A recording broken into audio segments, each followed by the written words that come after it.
Amakhosi siyaphumelela. Amakhosi siyaphumelela. Yeah, guys, welcome to the channel. Welcome. Cheese beat Polokwane City. I can't say it enough. Cheese beat Polokwane City. Yes, the performance was not 100% great, etc. But you know what? I'll say this. Sometimes when you're playing nonsense, it's better being playing nonsense when you are winning. Like it feels less hurtful. You know what's hurtful is when we were with our Mulefinseki playing nonsense and losing. That for me used to break my heart. So even last season with Others-Zwane, I preferred that because at least Others-Zwane tried to make us play, but it was just that we were our defenders were also tekering. So that was that, which is it's a story for another day. But please subscribe to the channel. Guys, we almost at 2K, guys. We almost at 2K. Please tell your friends and family to subscribe. But tell us sweetie, so there's some chocolates, some dessert, whatever. But anyway, we are Kosi Nation channel, and Amakhosi Network. We are just cheese fans and we love football, so that's why I can even talk about like Oswin Police, Luke Batman. But anyway, today we're chatting about ratings. Let's give the quick ratings. I'm gonna start with Obvuma. I don't usually give high ratings for players, like very high, because I feel like we have not played a perfect game and there hasn't been players who've played a perfect game. But today I am going to give the highest rating I've probably given in this channel, and that is the rating I'm going to be giving to Bruce Vuma. And I'm going to give him 9.5. Why do I say 9.5? When he was needed, he did the business. When he was needed, he did the business. And I always tell you every week, it's difficult to rate a goalkeeper because if no one is taking shots at the keeper, then you kind of just have to give him a 6 because there's nothing really he could have done. If people aren't shooting, what must happen? But today, Bruce proved why he is wearing a Kaizer Chiefs jersey when he played Polokwane City. So that's why I gave him 9.5. Brilliant saves. Brilliant saves. Even one would even go back to the Morocco Swallows game and say, in that game, he saved Muhango's brilliant shot and we won the game. Today, he saved those two basically point blank shots. We won the game. And for that, I say he was the best player on the pitch. I don't care, Modi won man of the match, etc. I'll always say this. People who score goals will often win praise, but today I don't care. It's for me, my man of the match is Bruce Vuma. Because if Bruce Vuma does not do his job, first half we're losing 2-0. Next player, Hlanti. Hlanti left back. He just did his business. He did his normal business. He didn't do anything hectic. But I will still say this about Hlanti. Hlanti, I'm just going to give him, I want to give Hlanti a 6. Why do I say I'm giving Hlanti a 6? He did his job and he was fine. But my problem with our left back and even our right back, so I'm going to tell you that I'm giving Frostler and Hlanti 6. They did their jobs fine in defense. And my issue with them, both of them, is that their contribution going forward isn't as good as I wanted. When I say going forward, I don't expect them to go and cross all the time, to go and do like spectacular things. But what I expect them to do is read the game and switch the ball here and there, pass someone else, etc. Even though I will give them the benefit of the doubt and say, Abongobo and Matt, they weren't availing themselves as best as like how we would want to. But there were moments in this game where Frostler was just kicking the ball and it was going out, where Hlanti was holding the ball and not doing nothing with it, like he was just not doing anything with it. So, and I'm not expecting them to be the most creative people, but I expect them to think for themselves and the team. So for that, and the reason why I'm saying this is that Dove is playing center back, but Dove basically played 3 positions in this game, which is why I'm going to give Dove a 7. I'm going to give him Simango and Dove. Actually, I'm going to give Simango a 6.5 and I'm going to give Dove a 7. Why am I giving Dove a 7? A lot of people were arguing that Dove actually had a poor game because he was all over the field and all of those things. But what Dove was doing is that he was forcing the team to play. Because what was happening is that what Chiefs was doing is that because they were running out of ideas, they were starting to stand next to each other. And when that happens, you concede goals when you start standing next to each other. So Dove was trying to avoid them standing into each other and open gaps and open the team. So that's why he would sometimes run up at the field, etc. Because there was a time he was almost by the box, but he's a center back, you know? And then there was a times he was a left back. There's a time he was a defensive midfielder. That is what Dove did. On a different day, a team can punish you if a player is out of position, but I think Mtetwa covered him well. So that's why I think we didn't see like a hole in the game that much. And then, so that's why Msimango, my reason for giving him a 6.5, he had an okay game. He had good saves. He used his height well, etc.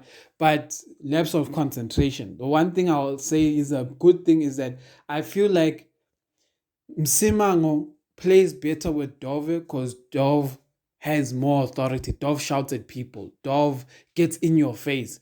And I think it's pushing Msimango's game to a new level. When I say a new level, I'm saying he's already good, but it's someone who's keeping him accountable. I think Ditloko and Msimango are both quiet center backs. And because they're both quiet, none of them like really instructs the other like hardcore. But anyway, Mteto, I'm going to give a 7. I'm going to give a 7, but a part of me also wants to give him a 7.5. He had a decent game. He broke down play. He passed the right people. He set up Ranga for a chance in the first half. He did what he had to do. I'll say that. He did the hard craft. What was difficult for Mteto, I won't lie, in this game is Matt. Matt was off this game. Like, this was one of Matt's most disappointing games because I don't know what happened. He just didn't have his legs. He was not in this game. Like, today, Matt was like a passenger. So I don't know what happened.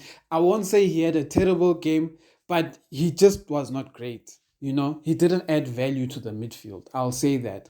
So Mteta, I'll give him that. And yeah, the fact that Matt was not involved in the game too much, it forced Mteta to do a lot of things that he's not used to. Like, he was setting up Ranga. He was trying to push the ball up the field. And these things, don't come that naturally to him because he's not that comfortable on the ball. He's like I always say this, Mteta is like a better version of Katsande, but he just needs the right coaching. When I say coaching, the right system, the right players, understanding their roles, responsibilities, etc. Yeah.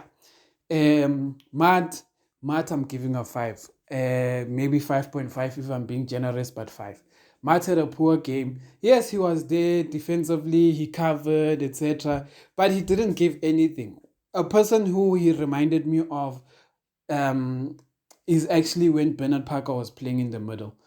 Because today, when Bernard Parker was playing in the middle, he was that person who had energy, but he was sometimes not marking the right person and he was not making the right passes. And then you are like, Bernard Parker is in the field as a midfielder for energy, but like he's not doing midfielder things. He's not helping us create. He's creating more burden because if Matt isn't functioning like a proper attacking midfielder, it creates a burden for Ungobo. Because what happens is that Ungobo doesn't have that person he can easily work with in the middle to create or find space or to pass and run.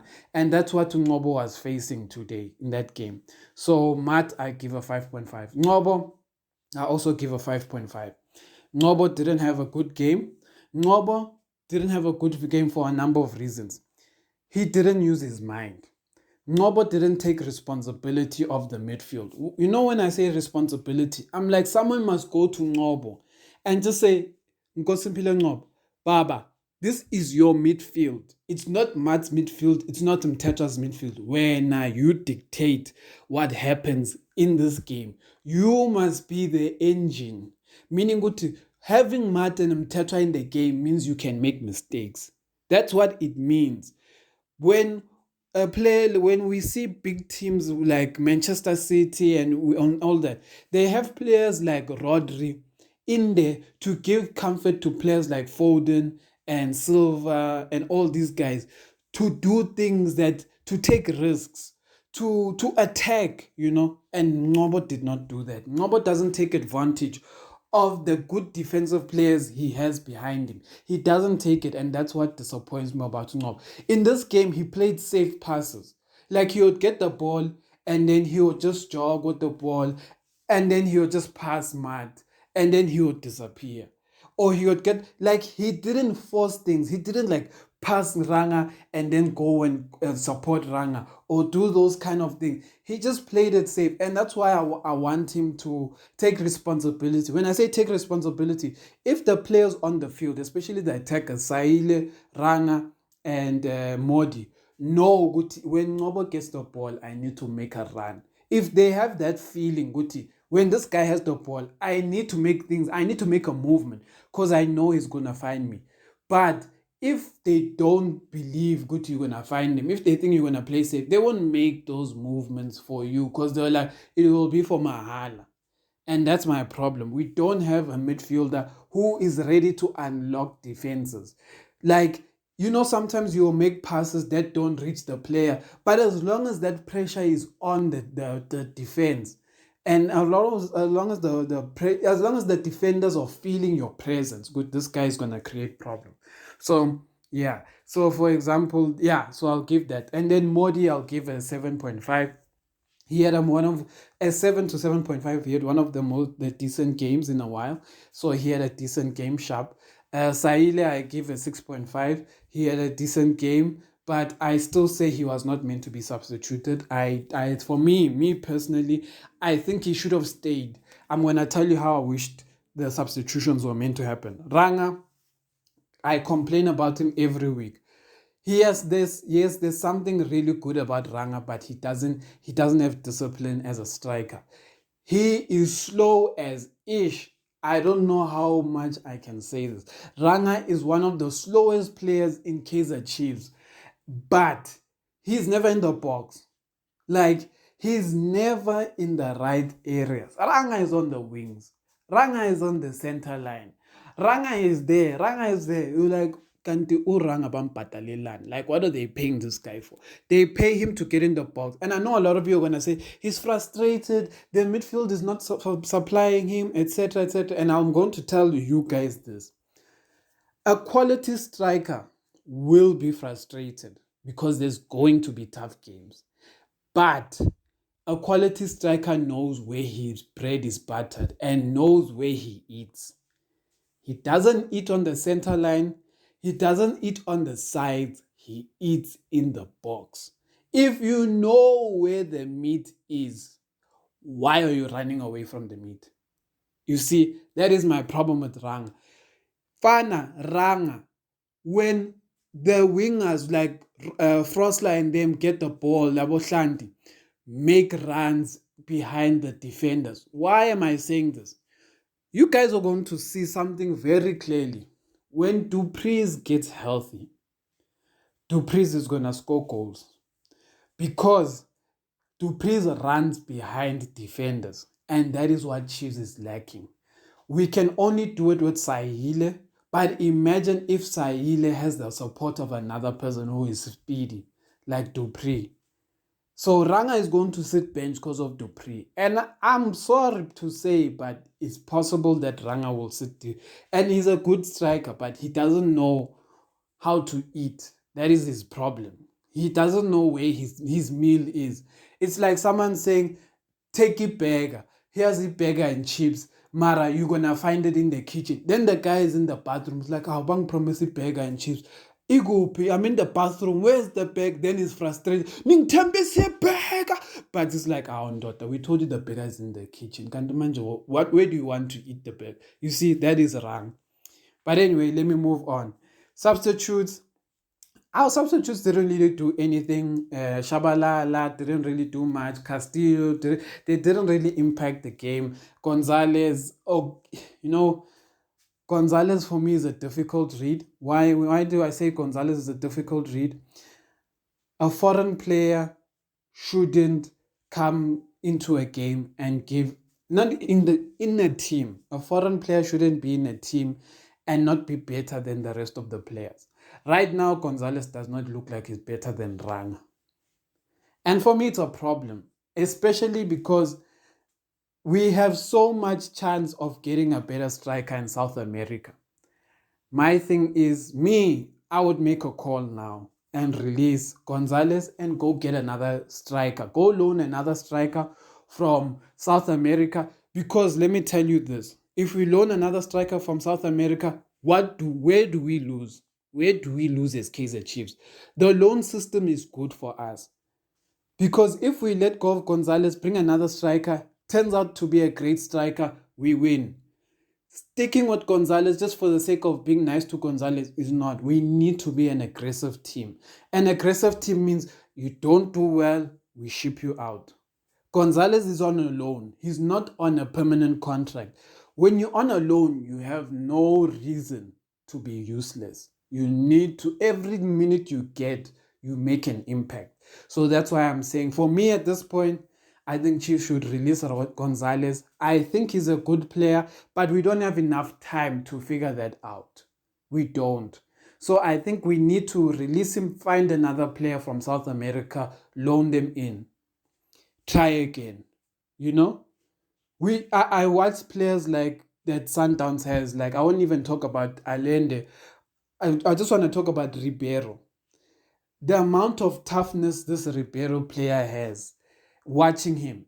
He's tough, he's crafty, he makes things happen when there's nothing. Like I'm telling you, this guy will get the ball and there'll be 2-3 players in front of him, but he will make it happen. He will find a way to score or shoot or something. But with Gonzalez, he comes into the game, he has no shots at goal. Nothing. Like, no shots. He didn't create anything for himself. He's running around, and that is my problem. I want Chiefs to scout a player who can figure something out when there's nothing to figure out. That is what you need. Unlock when there's nothing, there's no play. Because that is the Kaizer Chiefs we have right now. We don't have the midfielders like Skara, like Shabalala, Dog, Shoes, who can unlock defenders and make our strikers score tap-ins. We don't. We need something better. I'll say that. I'm going to close the video by giving Kevin Johnson a rating. My rating for Kevin Johnson is a rating of 5.5 to 6. We are improving in how we use the ball, etc., etc. But I still have a problem with how he's substituting. It still feels like we are under Molefin's sake. Why do I say that? Yes, I'm happy that he gives Ngobo a chance and all of that. But like I said, in the first half, Saile, I don't believe was meant to be substituted. I felt like Saile should have stayed in the game. And then we should have brought, taken out Nkosimpilo Ngobo, bringing Du Shabalala, taking out Rana, bring on Gonzalez. That is what I think should have happened.